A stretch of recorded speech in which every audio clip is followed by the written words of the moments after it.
दोस्तों, आप सभी का मैं हमारे thoughts become success YouTube channel में इस्तकबाल करती हूँ।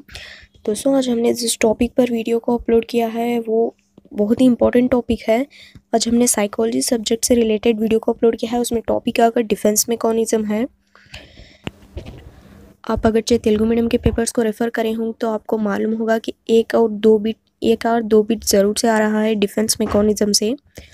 तो आप इसको एंड तक ज़रूर से देखिएगा। चलिए दोस्तों, आज का हमारा वीडियो शुरू करते हैं। डिफेंस मैकेनिज्म में चंद ऐसे अल्फाज को सबसे पहले इस्तेमाल करने वाला माहिर नफ्सियात दानाकर सिगमंड फ्रॉइड है। उन्होंने कशमकश, दबाव, नफ्सी बेचैनी, अदम मुताबिकत, जहनी बीमारी उन अल्फाज का इस्तेमाल किया है सिगमंड फ्रॉइड ने।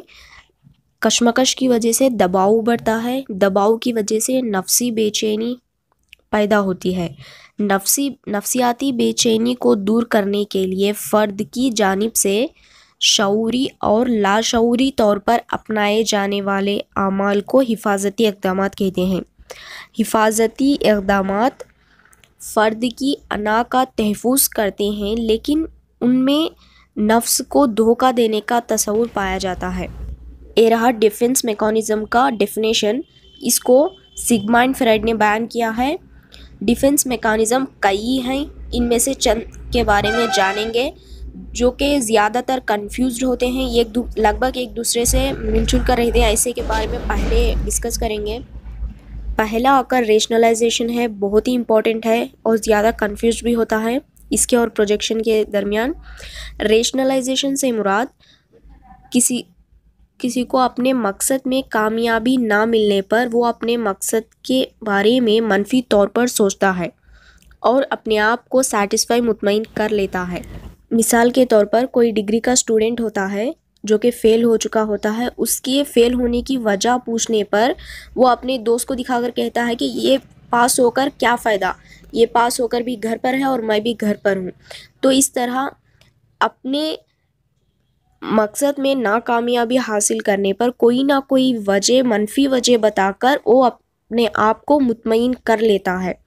तो इसी तरह लोमड़ी की मिसाल भी है। लोमड़ी को अंगूर ना मिलने की सूरत में वो अंगूर खट्टे हैं कहकर वहाँ से चली जाती है। तो ये रहा रेशनलाइजेशन के बारे में। दूसरा आकर प्रोजेक्शन है। प्रोजेक्शन में कोई भी फ़र्द अपने मकसद में नाकामयाब होने पर वो उसकी वजह दूसरों को ठहराता है। मिसाल के तौर पर डिग्री का स्टूडेंट ही है, वो फ़ेल हो चुका है। उसको फ़ेल होने की वजह पूछने पर वो दूसरों को उसका ज़िम्मेदार ठहराता है, जैसे कि इन्विजिलेटर ने पेपर जल्दी ले लिया, या फिर पेपर टफ आया था, या फिर उस्ताद ने ठीक तरह से पढ़ाया नहीं। इस तरह किसी ना किसी को ज़िम्मेदार ठहराता है प्रोजेक्शन में। प्रोजेक्शन और रेशनलाइजेशन में बहुत लगभग एक जैसे होते हैं, लेकिन एक नहीं होते। रेशनलाइजेशन में किसी ना किसी को वजह बताकर अपने आप को मुतमईन कर लेते हैं, किसी ना किसी से कंपेयर करते हुए अपने आप को मुतमईन कर लेते हैं। लेकिन प्रोजेक्शन में उसकी वजह दूसरों के ऊपर प्रोजेक्ट कर देते हैं, जैसे कि उस्ताद ने ठीक तरह से पढ़ाया नहीं, तो यहाँ पर उस्ताद के ऊपर प्रोजेक्ट कर दिया। तो इस तरह किसी ना किसी के ऊपर ये प्रोजेक्ट करते हैं, तो इसी को प्रोजेक्शन कहते हैं। किसी से कंपेयर करते हुए अपने आप को मुतमईन कर लेते हैं, तो वो रहा रेशनलाइजेशन। तीसरा आकर डिस्प्लेसमेंट है। डिस्प्लेसमेंट्स में आपको नाम में ही पता चल गया होगा कि डिस्प्लेसमेंट एक जगह से दूसरी जगह।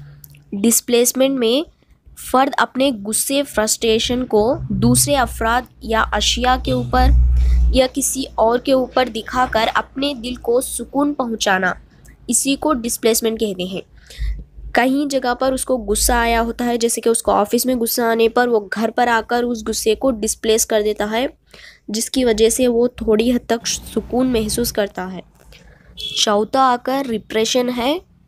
रिप्रेशन में गमगीन वाक़ियात को किसी मकसद को ना हासिल करने की सूरत में, अपने पसंदीदा मकसद को ना हासिल करने की सूरत में अपनी पसंद से भूलना चाहते हैं, उसी को रिप्रेशन, दबाव कहते हैं। जानबूझकर इन चीज़ों के बारे में भूलना चाहते हैं, उसी को रिप्रेशन कहते हैं। मिसाल के तौर पर कोई ख़ानदानी रिश्तेदार की मौत वगैरह को जानबूझकर भूलना चाहते हैं, उसी को रिप्रेशन, दबाव कहते हैं। पांचवा आकर कंपेंसेशन है। कंपेंसेशन में मकसद को, कोई भी मकसद में कामयाब ना हो तो, कोई फ़र्द मकसद में कामयाब ना हो तो वो दूसरे मकसद में कामयाब होकर दिल को सुकून पहुंचाता है, उसी को कंपेंसेशन कहते हैं।